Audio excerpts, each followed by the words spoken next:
Hi, everyone, and welcome to this afternoon's webinar from PNSQC with James Shore. Today's topic is Agile, yesterday, today, and tomorrow, and I'm really excited to have this exclusive interview with James because he's going to be talking about all of his experience and over the last 20 years and how Agile has changed. And welcome, James. Thank you. I'm glad to be here. Yeah, it's great to have you here. And we're very lucky to have you as one of our invited speakers at this year's conference as well. I'm excited about this webinar because a few reasons. One of them is that, of course, the topic, but also because it's more in a casual format where we get to go where the audience wants us to. You know, they're welcome to ask questions and so on. But first, why don't we talk a little bit about PNSQC? We're the oldest software quality conference in North America, now in our 37th year, and this year we have our conference from October 14th to 16th, where the 14th and 15th are the technical sessions, and the 16th is our workshop sessions. I'm a volunteer for PNSQC and also the program chair. And what's unique about our conference is that it's a hybrid, what we call a hybrid professional conference, where the authors or contributors to the technical part of the conference also write a paper. Now, what this means is that you can, as the attendees, can read the paper in the proceedings and then go to those sessions that you think would be most suited for you and ask very detailed questions about their presentation and their paper. We have a broad range of topics going from Agile, from folks like James, to machine learning and AI, as well as the standard topics, I guess you could say, like Agile and test management and so on. James, welcome, and I'll let you introduce yourself and maybe just go over a couple of highlights of your experience and why you're here today. Thank you. So I'm James Shore. I have been involved with the Agile community since before the name Agile was coined. My first experience with Agile method was back in September of 1999. So almost just about 20 years now. And got involved with something called feature-driven development. And then later on in 2000, I got introduced to extreme programming. Really loved it, had a great success with it. Didn't want to work any other way. And that's how I ended up as an Agile consultant and coach focused on technical practices. Along the way, I received an award from the Agile Alliance, wrote a book, co-founded the Agile Fluency Project with Diana Larson, and I've done a bunch of other stuff as well. Along the way, wrote a book. I guess you've been quite busy. Yeah, I have been. As the slide says, you can find my stuff at jamesshore.com. Agile Fluency Project is at agilefluency.org. Okay, great. I guess we'll just dig right in here. This is me, but today the webinar is really more about James and his expertise. I am a board member of PNSQC and also the program chair, and really look forward to seeing everyone at the conference. And don't forget, it's really our conference, and we look forward to having you attendees out there contribute to the conference. And let's move on. So, a few little house rules. All the participants are muted, but you can raise your hand and input questions in the chat panel. Also, you'll be receiving information on the recording of the webinar as well as the slides. So here we go, James. So in one sentence, what would you say is Agile? And would you have said the same thing 20 years ago? So one sentence, I would say that Agile is a philosophy of software development, and that is people-oriented rather than process-oriented, and adaptive rather than predictive. And I wish I could say that I invented that term, but I actually stole most of it from Martin Fowler. It was a great video called Agile Essence and Fluency. 20 years ago, I think what I would have said 20 years ago was compatible, but I know a lot more now than I did 20 years ago. So 20 years ago, Agile didn't exist yet. It was called the lightweight methods movement. And what I would have said was that the lightweight methods were all about doing software development iteratively and incrementally with close customer involvement and using an approach that was rigorous but informal. So face-to-face communication instead of document handoffs and cards on a wall instead of Gantt charts for planning. And again, I don't think those are in conflict. It's just that today I understand, what the broader picture of Agile is, whereas then I would have been more about, well, what do you see from an Agile team versus what is Agile all about? So would you say Agile has kind of grown to encompass more things than it used to? I wouldn't say that. I mean, it's certainly true that when Agile got started, it was a software-oriented movement, and there are a lot of people who are trying to apply Agile ideas to realms beyond software. But I would say that the real definition of Agile is the Agile Manifesto at agilemanifesto.org, and that is still about software development. So I would say that the difference in the explanation and the description I use today rather than the one that I would use 20 years ago is more about just having more nuance and understanding where people have misunderstood and misinterpreted what Agile is. Oh, that's interesting. Okay. Why don't we keep going here? We have quite a few things we'd like to cover with you today. So what would you say are the basics of an Agile culture today, and how is that different from 20 years ago? I think today Agile is a lot more inclusive. When it first started out, it was very much a grassroots movement. It was basically came from programmers who were trying to solve the problems they saw with programming in the programming, and from a programmer's perspective. So back in the mid '90s, late '90s, when this was really getting off the ground, we had the so-called software crisis. These giant binders full of software process that said if you work in this way, the software will come out on time, on budget, as specified, and it never did. And that was called the software crisis. So Agile was a reaction to that software crisis, and it was very much about programmers saying, well, specifying up everything up front, doing these big document-oriented handoffs doesn't work. How can we resolve that? Now, I think what we see is an understanding that software development is more than just programming. I would think, if you ask people back then, they would say the same thing. But now Agile includes stuff like operations. DevOps movement is very much an outgrowth of Agile. We've got project management much more heavily involved. There's a heavy emphasis on facilitation skills, which wasn't really part of what I saw in the early days of Agile with things like feature-driven development and extreme programming, and interpersonal skills. That was always part of Agile, but I think you see much more emphasis on that, and that's largely because a lot of the non-programmers have come into the field and have taken on facilitation roles and couldn't be programming oriented. So they've done the other part of the Agile, which is really important, which is the facilitation and interpersonal aspects of Agile. Mm-hmm.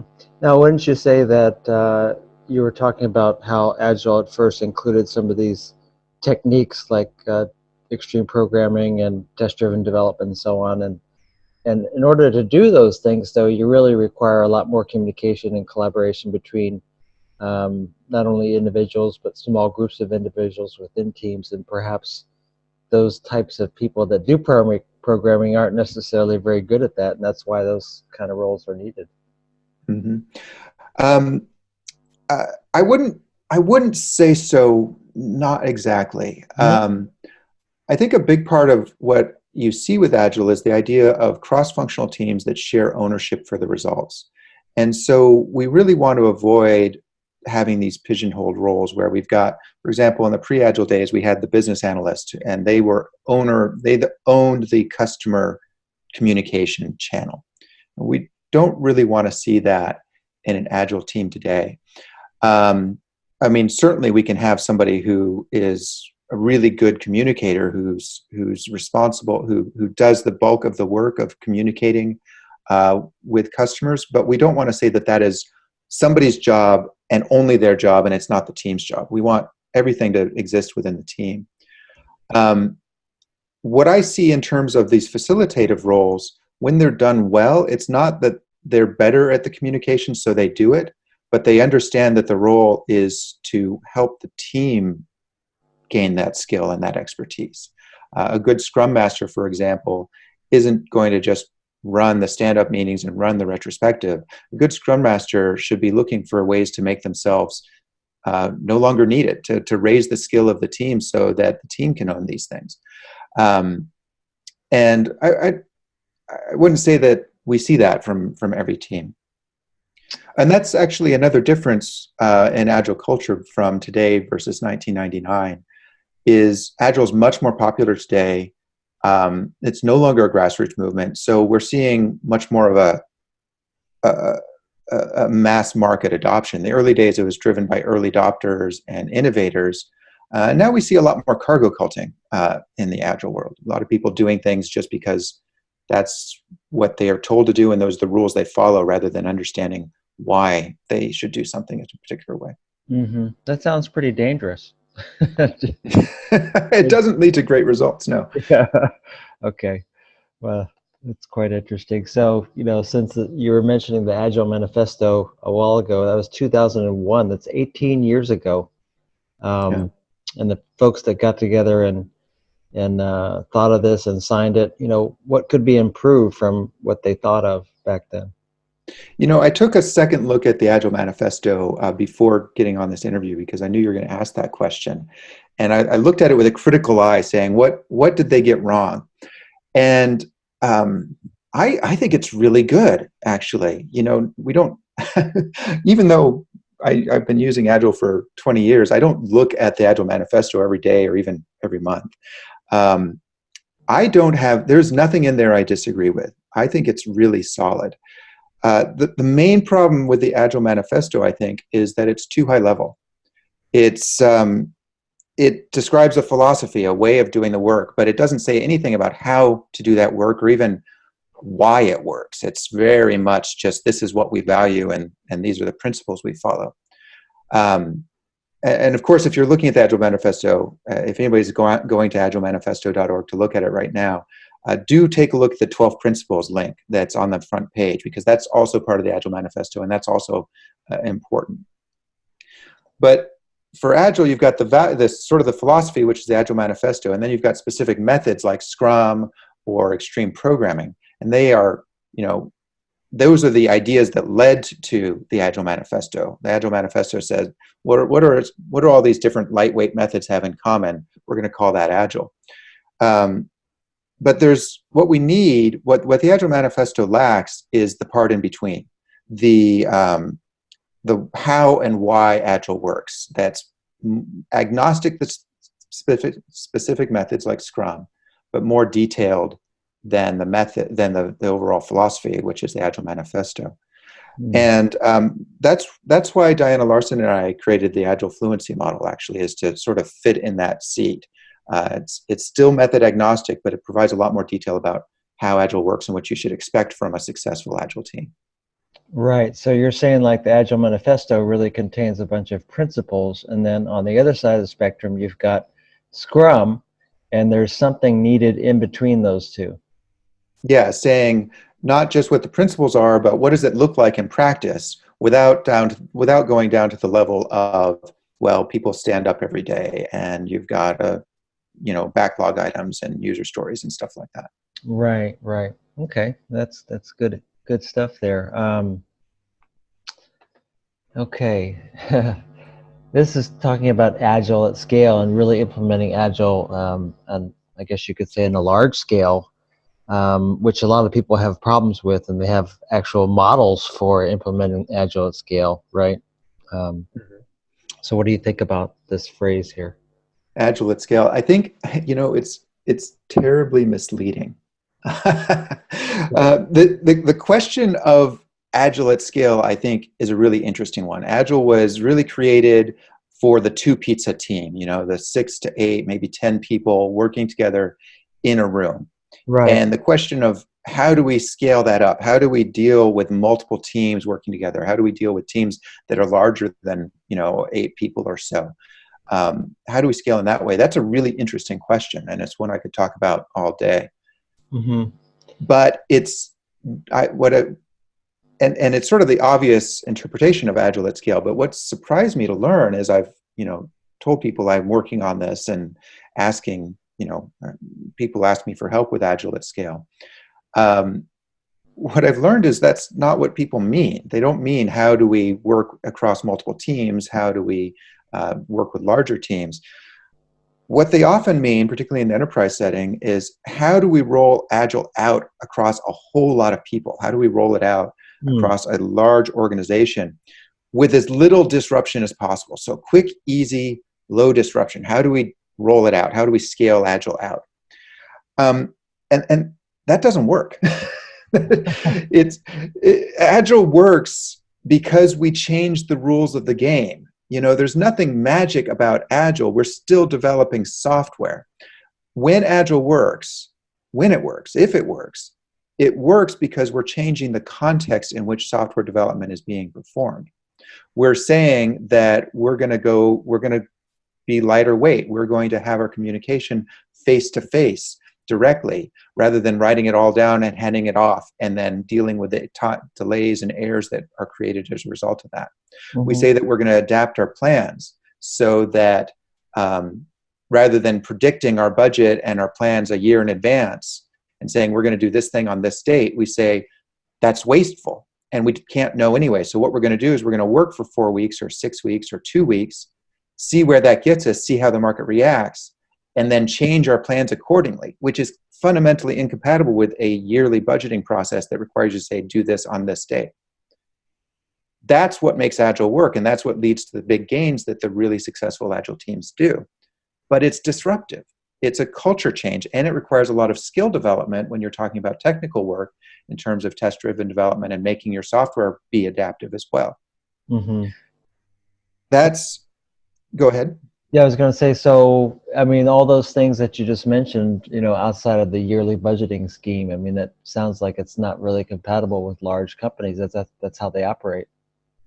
It is. And that's why the big companies, the late majority, the people who are coming to the Agile party pretty late, they're seeing all the success of Agile that the early adopters, the early majority has had. They say, I want that.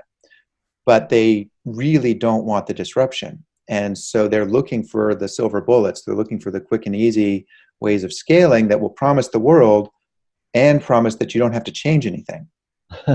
And they are ultimately doomed to, I wouldn't say fail, but not see the results that they wanted. They're going to accomplish little.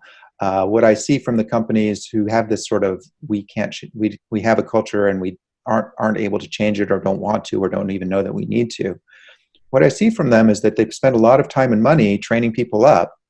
They spend a lot of time and money following ceremonies, but because they're not changing the context, the results are effectively the same. You see some changes around the edge and they may even be beneficial, but they're not the big changes I expect to see from Agile. Mm-hmm. Mm-hmm. Yeah, that's interesting. So they may be developing user stories, but they're still, I mean, when I think about that, in Agile, a lot of people jump to, we don't need to have large requirement specs anymore. Let's just do something user stories. And then their user stories are not detailed enough to get anything done. Yeah, so I get people calling me up and saying, can you teach us how to write user stories? Right. And when they do that, I think, I have to say, you're asking the wrong question. I say it politely. But a user story, this gets back to the culture, as I'm sure you know, and I'm sure most of the people listening know. A user story, as Ron Jeffries says, is a token for conversation. The user, or the story card is a token for future conversation. The user story is the shared understanding on the part of the team about what we want to accomplish together in this next 2-week period or 1-week period or whatever. The one thing of many that we're trying to accomplish. Mm-hmm. And that shared understanding, when Agile is done well, it comes out through conversation. It comes out through questions and face-to-face communication because everybody's sitting together in the same room. Hmm. So when people ask me, teach me how to write user stories, what they mean is, well, we put the as a something, I want something, so that something on a card, and nobody understood what it meant. So now we need to, like in our Jira tool, we need to write down the 3 pages of requirement spec that that we used to have, but now we think it needs to go into a story. So how do we write that? If you're doing that, you're misunderstanding what a story is. A story is shared understanding, and we achieve that shared understanding through communication, face-to-face communication, which is, for some people, a really scary prospect. They say, that can't possibly work.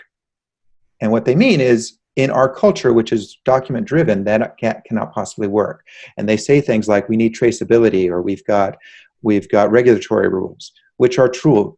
Companies do have traceability requirements. They do have regulatory requirements. But those are not inherently incompatible with this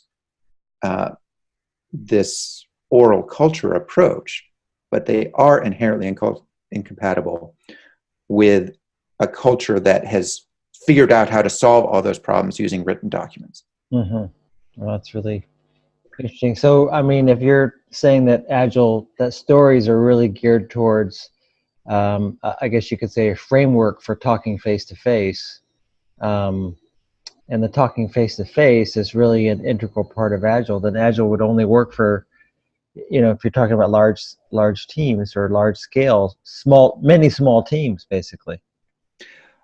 Yes, I used to think so. And then I ran across something that Ron Cortell created called Fast Agile. That name, capital F-A-S-T, it stands for, what does it stand for? He came up with the word fast, and they came up with an acronym for what it meant. Fast Agile Scaling Technology, Fluid Agile Scaling Technology, something like that. Very much chosen to be in opposition to safe. So you can be safe or you can be fast. Okay. So, yeah. Regarding our conversation here, a question came in that says, can large companies successfully implement SAFe within a year? And is SAFe a good model for enterprise Agile? I think that's a really interesting question. And I have to admit some bias. I have not, gone out and become SAFe certified. I've not studied SAFe deeply, but I have talked to a lot of companies who have implemented SAFe for a couple of years and then dropped it. I haven't found a lot of people who have implemented SAFe and stuck with it 5 years, 10 years. Right. Well, it hasn't been around. I don't think it's been around 10 years, but maybe it has. SAFe, you can tell from the name, SAFe was designed to appeal for the enterprises that don't want to change. Agile is inherently unsafe. It's scary. We're asking you to do crazy things like face-to-face communication instead of written requirement specifications or written Jira, things called stories. SAFe feels safe, and it's designed to appeal to a particular, enterprise mindset. I don't think SAFe as written, as I understand it, I don't think it's inherently wrong. It's basically sort of a mediocre, apologies to the people who really love SAFe, it's a not brilliant implementation of Scrum at the large scale, and the statement that you should use extreme programming at the team level to bring in the engineering practices. That's not inherently wrong. It's not brilliant, but it's not wrong. But because it's marketed to be safe, and it's marketed with this expectation that it's not going to interfere with your existing culture and habits, it's doomed to fail, or at least doomed to not lead to great results, because they're setting expectations that cannot be met, cannot succeed with Agile, not in a big way, without changing your culture. Well, that's really interesting, because a lot of large companies are off on the safe path. So I know of more than one, more than 3 or 4 that have gone off on that path, spent a lot of time and effort, and no longer use it because it didn't work for them. Right. Okay, well, we'll stop being safe and move on to the next one which talks about the manifesto. Individual. Well, before we do that, you asked me about the communication and scaling. And I said, and can we get bigger? And I used to think so that the interesting part of scaling Agile scaling to larger amounts of people doing software development. Mm-hmm. I used to think the key to that was horizontal scaling, which means more teams. But then I saw Ron Quartel come along with his Fast Agile, which is a mechanism for scaling Agile vertically, making a single team or more people act like a single team, and just have more people working on the same thing. And that's really interesting because whenever you have multiple teams involved, all your errors are in the communication between teams. You're going to have delay, you're going to have misunderstandings, and you're going to have cross-team dependencies, which gets really nasty. And there's a famous, there's a spaceship that NASA launched, the Mars Climate Orbiter, that famously crashed into the Martian atmosphere because one team used newtons and the other team used imperial units, pounds of force, Newton pounds of force versus, I don't even remember what the units are. But one used metric, one used imperial units, and they didn't communicate about that, and the orbiter had the wrong trajectory and crashed into the Martian atmosphere as a result. It can happen at NASA. It can happen to anybody. So cross-team communication is really hard. What Ron Quartel has discovered or invented with Fast Agile is a way of scaling vertically. He's done it with 80 people on a single team. And says he thinks he can get it up to 150 people. And he does this by basically using extreme programming with mobs of programmers instead of pairs of programmers, and open space technology inspired mechanism for moving people around and selecting the work. It's really innovative, really exciting, and I'm dying for the chance to try it out with a sufficiently innovative company. So if you're listening to this and you want to try it, you've got a big software team, and you're facing cross-team communication and dependency issues, give me a call. I'd love to try this out with you. Well, the next question kind of is related to that in terms of tools. Tools that are available today that were not available in 1999 when the Agile Manifesto was written. And I know you've talked a few times about communication and face-to-face communication, but the reality is that people are not co-located, and as you know, millennials, they like to work their own hours and do their own thing. So how does that really mesh in with Agile and the tools that are available to kind of make that happen? So the question is, how have Agile tools changed how Agile is practiced? And I think there's a separate question about what do we do with distributed teams and remote workers, and I'd really enjoy getting into that. Yeah. But to answer the question on the slide first, how have tools changed how Agile is practiced? Universally for the worse. Agile teams own their process. Agile teams succeed based on the fluidity of their communication and the ability for them to define for themselves how they're going to communicate and how they're going to do the work. And Agile tools, or tools that say they use the word Agile in their marketing, like Jira, they are rigid and inflexible compared to the tools we used before they came along. These electronic tools, there's all kinds of tools. In a way, XP is a tool, Fast Agile is a tool, Scrum is a tool.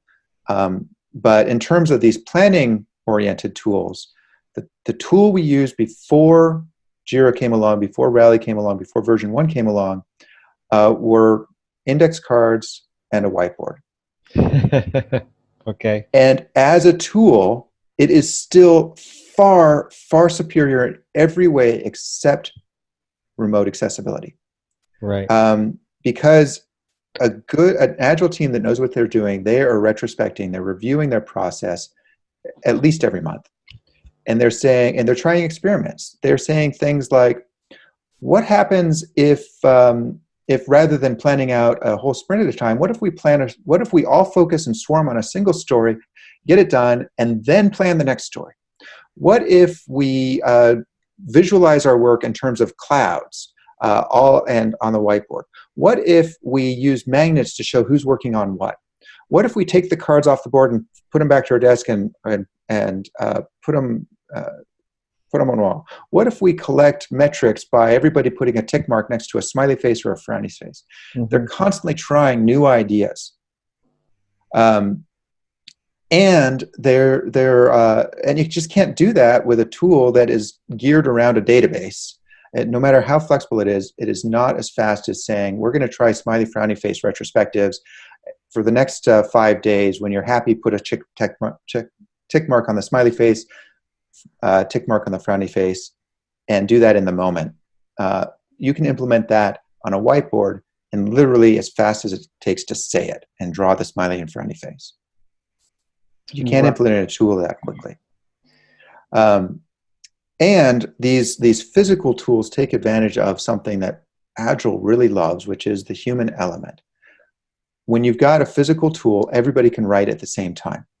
Everybody can see what everybody's writing at the same time. You can spread it out on a 6-foot table, and if that's not big enough, you can find a 10-foot table. You can take your whiteboard and you can roll it around and show it to people. You can leave it up in the space so that whenever somebody walks over to it and changes it, you can see them doing it out of the corner of your eye. You can look at a distance and see how many things are checked off and get a progress bar just from seeing where it is. And then if you want more detail, you walk towards it. These are all things that you can hypothetically get from an electronic tool, but never come along as smoothly, as conveniently, or in a human-centered way, at least not for the cheap cost that you get from cards, paper, whiteboards, and markers. Okay. Well, I mean, that all makes sense for teams that are located in the same room. Yeah. And this, I mean, this comes back to culture. We break the rules. We change the rules of the game. The teams that are in a company that have a culture that allows this and try it, they never go back because it's so much better. But some of the companies I work with, they don't even allow them to try it. They say, well, we need a way of having accountability, and we need to look over everybody's shoulder and seeing what they're putting in the tool. So you can't use a whiteboard. So that's a real challenge, and it prevents people from being as successful as they otherwise could be. Right. I mean, a lot of teams don't really even like that kind of change, even themselves. Yeah, that's something, I mean, as a consultant and a coach, a lot of what I do is in the coaching work is helping people just try new things. Right. Ironically, the more senior you are, the more set in your ways you tend to get. So as much as I would like my job to be all about teaching people cool things like fast, agile, or test-driven development, a lot of it's just, recognizing the human element and saying, well, let's figure out how we can try this where it's compatible with the way you like to work. And let's figure out where this is going to make things better for everybody and for the organization, and focus on those things. So in this conversation, I'm talking a lot about, what does Agile look like at its best? And the reality is that I don't always get to do that. Sometimes I do Agile at its half best because that's what's going to work in a particular company. Okay. Now, what about the second part of my question that kind of like is not really here on the Yeah. So what do we do? Is it possible to be Agile with a team that's remote? And the answer is yeah, it is. And there are teams that are successful at it. Again, you really have to be aware of what Agile is fundamentally about underlying these ideas. You can't use a whiteboard and cards because not everybody can see the whiteboard. But the reason we do that is because we want to have the ability to change quickly, to own our own process, to self-organize around what we want to do.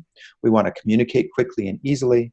And so if you're going to do this in a remote environment, you have to ask, how can we achieve those same results with remote-oriented tools? The answer is not install Jira, because Jira doesn't, or another so-called Agile lifecycle management tool, because those tools don't give you that. I'm picking on Jira just because it's popular right now. Sounds like you are. I am. I'm picking on Jira because I don't think it's very good. Okay. But 5 years ago, I would have been picking on Rally, and 5 years out before that, I would have been picking on version 1.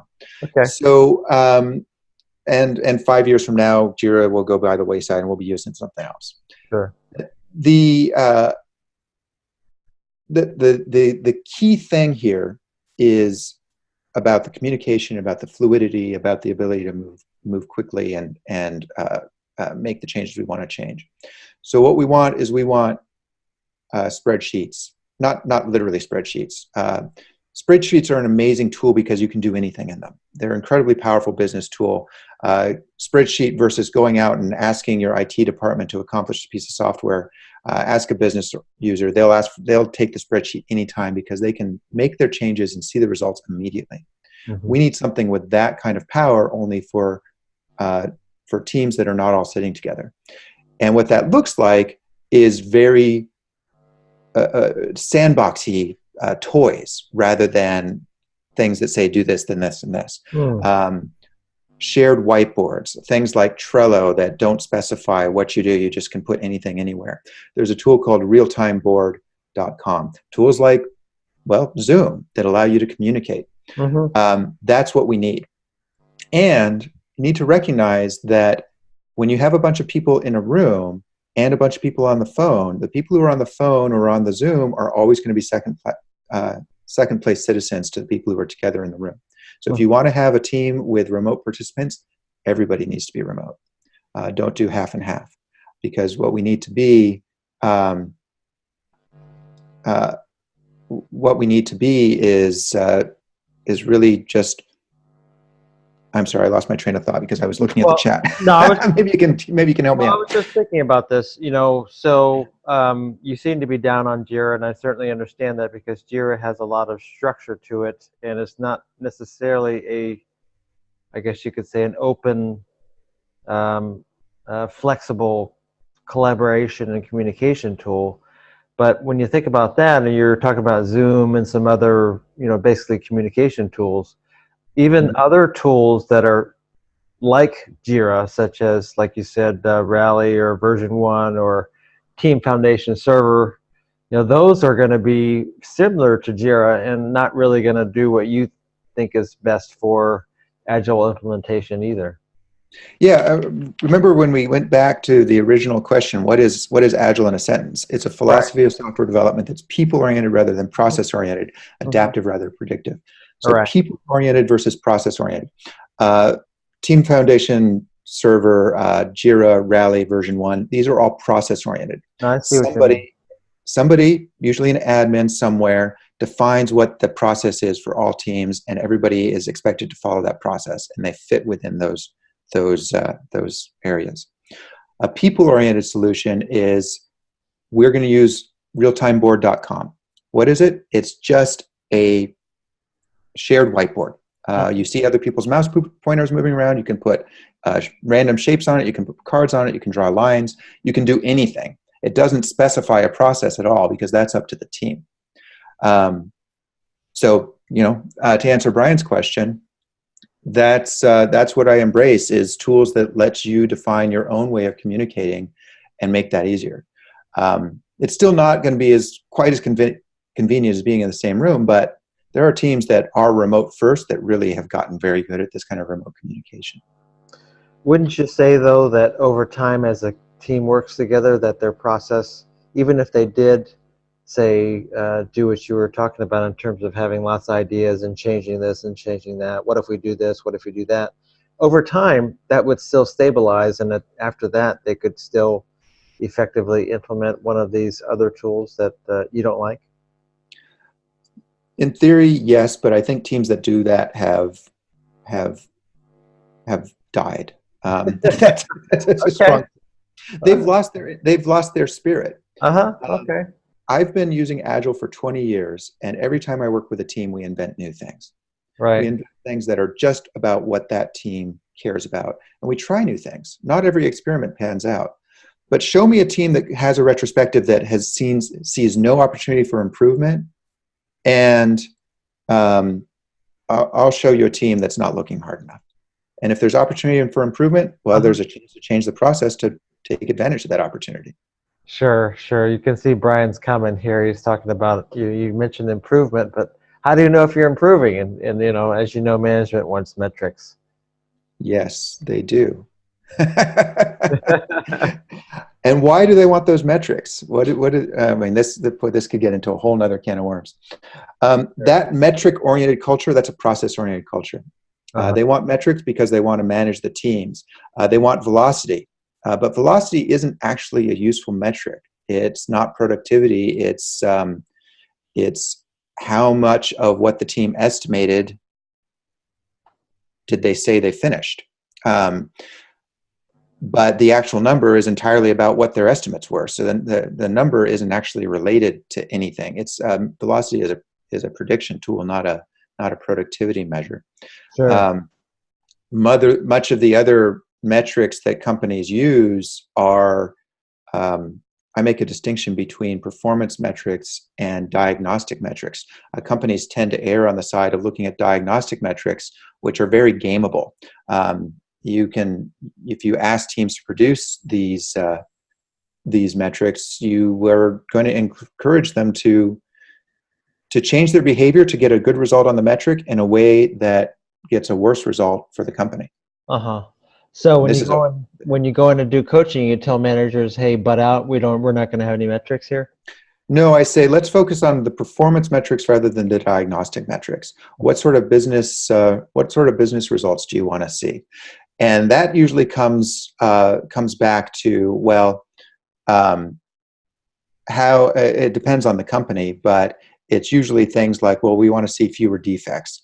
We want to see less time in the QA department before we can do a release.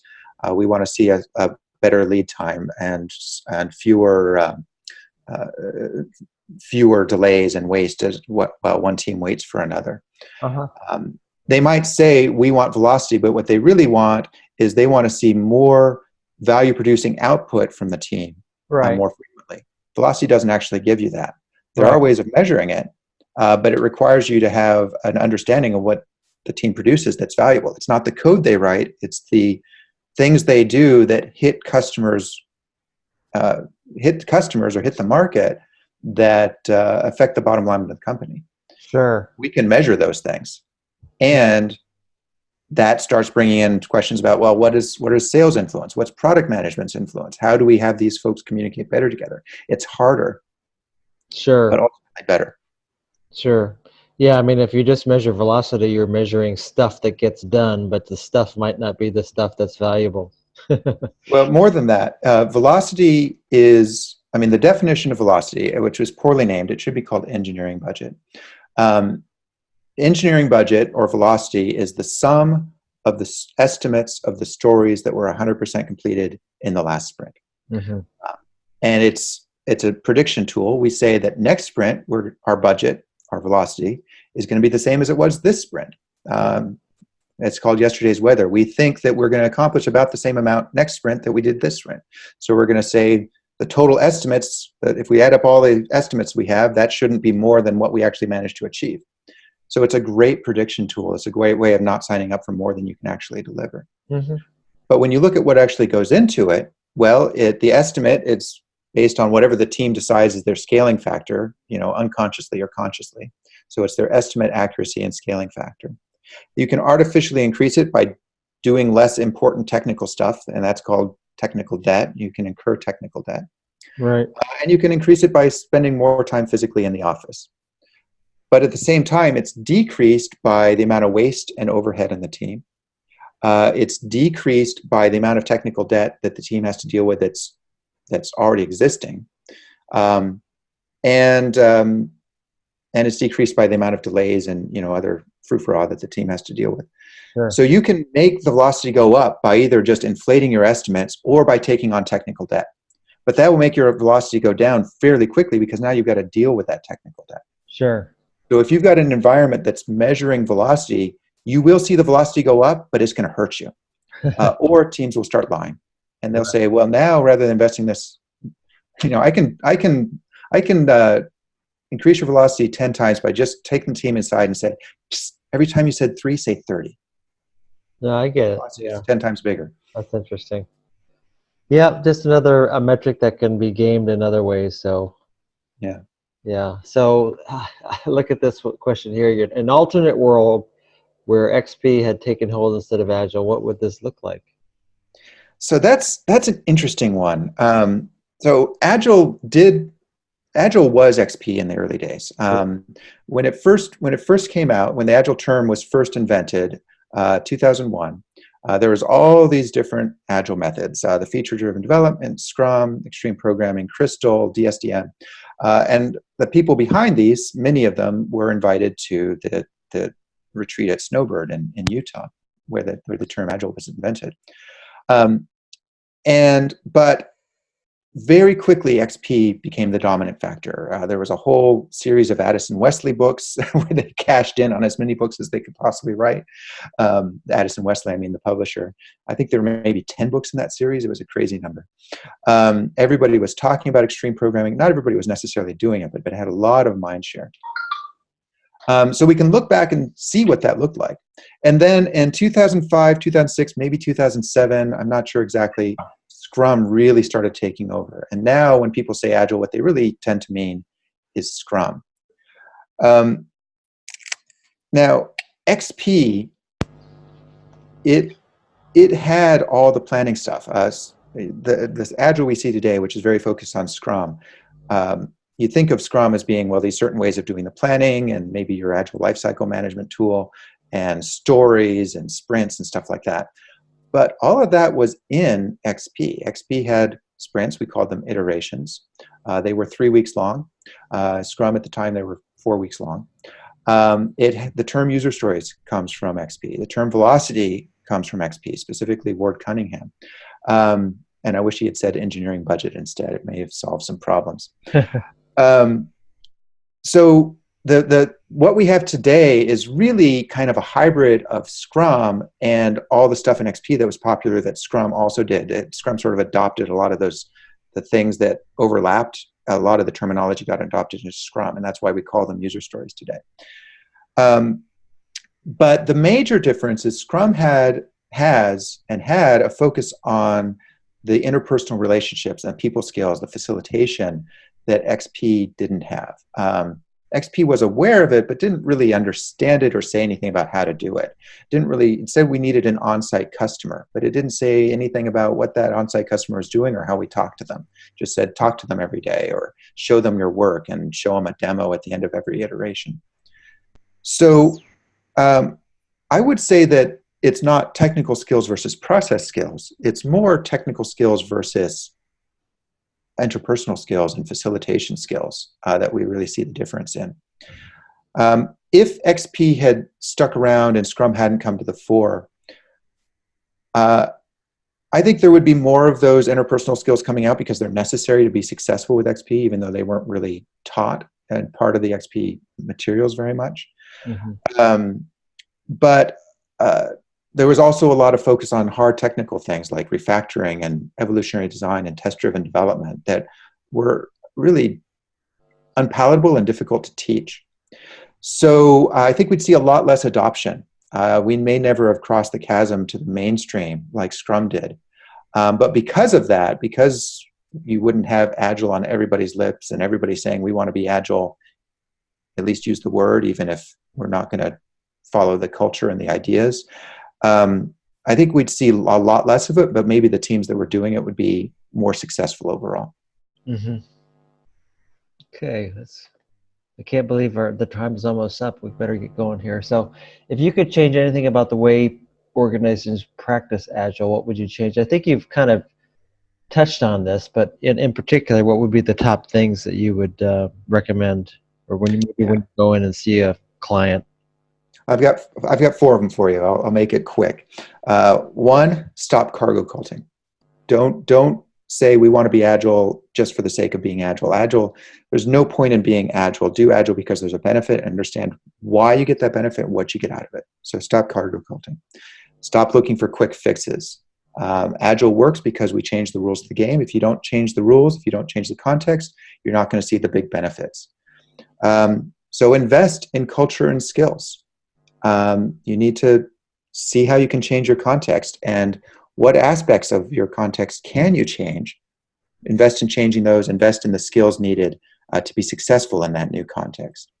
And read the Agile Fluency Model. It describes what these skills are, what the context needs, various things to look at, and what you can invest in. The Agile Fluency Model shows 4 different types of Agile that companies can pursue.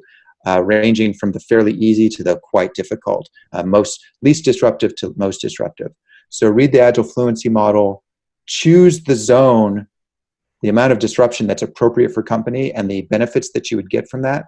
Make that trade-off between disruption and benefits. choose your zone consciously, and then invest wholeheartedly in making those changes, investing in those skills and culture changes to be successful in that zone.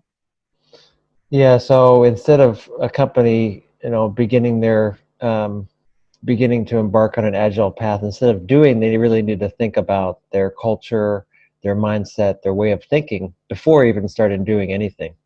Yeah, Agile is an investment in culture and skills. There are different kinds of investments you can make. Treat it as an investment. Mm-hmm. Take it seriously. And then the Agile Fluency Model, not to beat the drum too hard, but the Agile Fluency Model, it's available. You can read it on agilefluency.org or Martin Fowler's site. He published it right for us originally. It's free. Go read it and think carefully about, well, what is it going to take for us to get these things, and do we want to do that? And which zone do we want to target? And if you don't want to do it, that's fine. Don't do it. There's other ways to be successful with software than Agile. Sure. Just don't fool yourself. Right. Don't use the word Agile to mean something that it's not. Don't Right. spend years investing in something like SAFe without changing the context. And don't waste your money. Right. Well, free sounds good. So the last question about the future, I guess, and the frontiers for Agile, what would you say, how would you answer this question in terms of where Agile is going, really? Yeah. Well, if you look at the Agile Fluency Model, for those of you listening, it's agilefluency.org. You can see an overview there. If you look at the Agile Fluency Model, there's 4 zones that we describe, and they are focusing, delivering, optimizing, and strengthening. And they're kind of listed in order of least disruption to most disruption. I would say that a lot of companies and are capable and are working on reaching fluency at the focusing zone. And then if you think about Scrum is really about the focusing zone. It's how do we focus on specific business results and work as a team to achieve those results. And that requires investment in team culture and things like user stories. And the people who are really fluent at it are also, giving the team ownership of their process and expecting them to work together to figure out how to solve the problems that they're posed. But beyond that, we also have things like delivering fluency, which is about not only focusing on business results, but doing so in a very sustainable, reliable way, where we can deliver at any time, low defect software. Whenever you're ready as a business to ship something new, we can do it for you without any hassle. That's delivering fluency, and that's basically what extreme programming would get you. It's not the only way, but that's if you do XP by the book, you'll get pretty close to that. Mm-hmm. DevOps has a lot in there as well. I would say most of the companies I talk to, they're aware that this is possible, but they're not investing in it. So that's a sort of a basic frontier that we've had for 20 years that I think still remains for people to really master. Then beyond that, the optimizing zone, that's about adapting your plans to take advantage of business opportunities. That's always been one of the stated benefits of Agile. We talk about Agile being business agility. Very few companies are actually doing this because it requires this adaptive planning approach. It involves putting business ownership in the team and putting the right people in the team to have that kind of expertise. Really disruptive to organizational structures, so we don't see it much. And there's even another zone beyond that. That's hypothetical. I won't get into right now. Okay. So one of the remaining frontiers of Agile, well, doing Agile. And another big one is scaling beyond that 2-pizza team, which is a topic that's super interesting to me.